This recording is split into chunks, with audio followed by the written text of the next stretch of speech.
ಎಲ್ಲಾ ಸಾರ್ವಜನಿಕರಲ್ಲಿ ನಾನು ಕೈ ಮುಗಿದು ಮನವಿಯನ್ನ ಮಾಡ್ತೀನಿ. ದೊಡ್ಡಬಳ್ಳಾಪುರ ತಾಲೂಕಿನ ಸಮಸ್ತ ಸಾರ್ವಜನಿಕರಲ್ಲಿ ಕೈ ಮುಗಿದು ಮನವಿ ಮಾಡ್ತೀನಿ. ನನ್ನ ತಾಲೂಕ್ ಪಂಚಾಯತಿ ಆಫೀಸ್, ತಾಲೂಕ್ ಪಂಚಾಯತಿ ಕಚೇರಿಯಲ್ಲಿ ಇದೆ. ಇಲ್ಲಿ ನನ್ನ PA ಮುತ್ತುರಾಜ್ ಅಂತ ಹೇಳಿ ಕೂತಿರ್ತಾರೆ. ಅವಾಗ ಅವರು government PA, is a grade 1 secretary ಒಂದು ಪಂಚಾಯತಿಯಲ್ಲಿ. ಅವ್ರನ್ನ ಗೌರ್ಮೆಂಟ್ ನಿಯೋಜನೆ ಮಾಡಿ ಇಟ್ಕೊಂಡಿದ್ದೀನಿ. ಯಾಕಂದ್ರೆ ಗ್ರಾಮ ಪಂಚಾಯತಿ ವ್ಯವಸ್ಥೆಯಲ್ಲಿ ಅರ್ಥ ಆಗ್ಬೇಕು ಎಲ್ಲ. ಜೊತೆಗೆ ಆದರ್ಶ್ ಅಂತ ಹೇಳಿ ಇನ್ನೊಬ್ರು ನಮ್ಮ ಆದರ್ಶ್ ಅಂತ ಹೇಳಿ ಮನೇಲಿ ಇರ್ತಾರೆ. ಇಲ್ಲಿ ನಮ್ಮ ಅಬ್ಬಯ್ಯ ಅಂತ ಹೇಳಿ ಇನ್ನೊಬ್ರು ಇರ್ತಾರೆ. ಇಲ್ಲಿ PA ಅವ್ರು ನನ್ನ ಪ್ರೈವೇಟ್ ನಾನೇ ಇಟ್ಕೊಂಡಿದ್ದೀನಿ. ಅವರು ಮುಂಚೆ ಒಬ್ರು ಸಂಸದರ ಕಚೇರಿಯಲ್ಲಿ ಕೆಲಸ ಮಾಡುವಂತ ಅವ್ರನ್ನೂ ಇಟ್ಕೊಂಡಿದ್ದೀನಿ. ಇಲ್ಲೇ ಕೆಲ್ಸಕ್ಕೆ ಇರ್ತಾರೆ. ನಮ್ಮ ನೆಚ್ಚಿನ ಮುಖ್ಯಮಂತ್ರಿಗಳು, ಇವತ್ತಿನ ಮುಖ್ಯಮಂತ್ರಿಗಳು ಸನ್ಮಾನ್ಯ ಶ್ರೀ DK ಶಿವಕುಮಾರ್ ಸಾಹೇಬರು ಒಳ್ಳೆ ಒಂದು ಹೇಳಿಕೆ ಕೊಟ್ಟರು. ಅದನ್ನ ನಾನು ಪ್ರಶಂಸೆ ಮಾಡ್ತೀನಿ. ಎಲ್ಲೂ ಭ್ರಷ್ಟಾಚಾರಕ್ಕೆ ಸಾರ್ವಜನಿಕರು ದುಡ್ಡು ಕೊಡಂಗಿಲ್ಲ, ಅಧಿಕಾರಿಗಳು ತಗೊಳಂಗಿಲ್ಲ. ಇದಕ್ಕೆ ಅಂತೇಳಿ ಒಂದು ಹೊಸ ಇಲಾಖೆನೆ ಮಾಡ್ತೀನಿ ಅಂತ ಹೇಳಿದರೆ ನನಗೆ ಅತ್ಯಂತ ಇಷ್ಟ ಆಗಿದೆ ಈ ವಿಷಯ. ನಾನು ಮುಖ್ಯಮಂತ್ರಿಗಳಿಗೆ ತಾಲೂಕಿನ ಜನತೆಯ ಪರವಾಗಿ ಒಬ್ಬ ಶಾಸಕನಾಗಿ ಧನ್ಯವಾದಗಳು ಸಲ್ಲಿಸ್ತೀನಿ.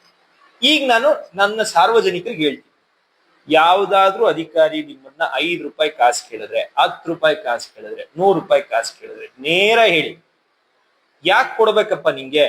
ರಾಜ್ಯದ ಮುಖ್ಯಮಂತ್ರಿಗಳು ನಾನು ಭ್ರಷ್ಟಾಚಾರ ಸಹಿಸಲ್ಲ, ನಾನು ಭ್ರಷ್ಟಾಚಾರ ಮಾಡಲ್ಲ ಅಂತ ಹೇಳಿದ್ದಾರೆ.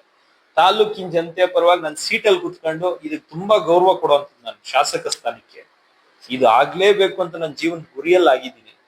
31 ವರ್ಷಕ್ಕೆ ಈ ಜನತೆ, ತಾಲೂಕಿನ ಜನತೆ ನನ್ಗೆ ಆಶೀರ್ವಾದ ಮಾಡಿದಾರೆ. ಅವ್ರ ಋಣದಲ್ಲಿ ನಾನು ಇದ್ದೀನಿ.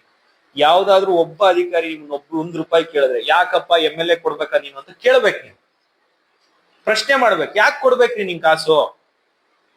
ಮುಖ್ಯಮಂತ್ರಿಗಳು ಬೇಡ ಅಂದವ್ರೆ, MLA ಬೇಡ ಅಂದವ್ರು. ನನಗೆ ಈ ಸೀಟಲ್ಲಿ ಕುತ್ಕೊಂಡು ಹೇಳ್ತೀನಿ, ನಾನು ಬದುಕಿರೋವರೆಗೂ ಯಾವುದೇ ಅಧಿಕಾರಿ ಹತ್ರ 1 ರೂಪಾಯಿ ಭ್ರಷ್ಟಾಚಾರ ದುಡ್ಡು ತಗೊಳಲ್ಲ, 1 ರೂಪಾಯಿ ಟ್ರಾನ್ಸ್ಫರ್ ದುಡ್ಡು ತಗೊಳಲ್ಲ. ಮತ್ತೆ ಅವ್ನು ಏನಕ್ಕೆ ತಗೊಬೇಕು ಭ್ರಷ್ಟಾಚಾರ? ಇಲ್ಲಿ EO ಆಗ್ಬೋದು, PDO ಆಗ್ಬೋದು, ತಹಸೀಲ್ದಾರ್ ಆಗ್ಬೋದು, RI ಆಗ್ಬೋದು, DT ಆಗ್ಬೋದು, ಯಾರಿಗಾದ್ರೂ ನಾನು ನೇರವಾಗಿ ನಿಮ್ಗೆ ವಾರ್ನಿಂಗ್ ಅನ್ನ ಕೊಡ್ತಾ ಇದ್ದೀನಿ.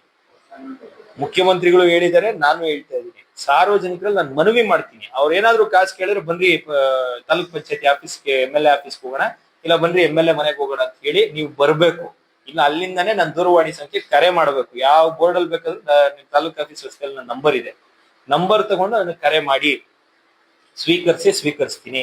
ದಾಖಲೆ ಕೊಡ್ಬೇಡ್ರಿ, ವಿಡಿಯೋ ಕೊಡ್ಬೇಡ್ರಿ. ಯಾರಾದ್ರೂ ಈ ರೀತಿ ನಿಮ್ಮ ಹತ್ರ ಭ್ರಷ್ಟಾಚಾರ ಮಾಡಿ, ನಿಮ್ಮ ಹತ್ರ ಅವ್ಯವಹಾರ ಮಾಡೋ ದುಡ್ಡು ಕೇಳಿದ್ರೆ ನನಗೆ ಕೊಡಿ. ನನ್ನ ಲೆಟರ್ ಹೆಡ್ ಅಲ್ಲಿ ನನ್ನ ಶಕ್ತಿ ನೀವು ಕೊಟ್ಟಿದ್ದೀರಾ, ಈ ಲೆಟರ್ ಹೆಡ್ ಇದನ್ನ ಉಪಯೋಗಿಸೋದ್ಮೇಲೆ ನೇರವಾಗಿ ಅಲ್ಲೇ ಕ್ರಮ ತಗೊಳಕ್ ಬರೀತೀನಿ.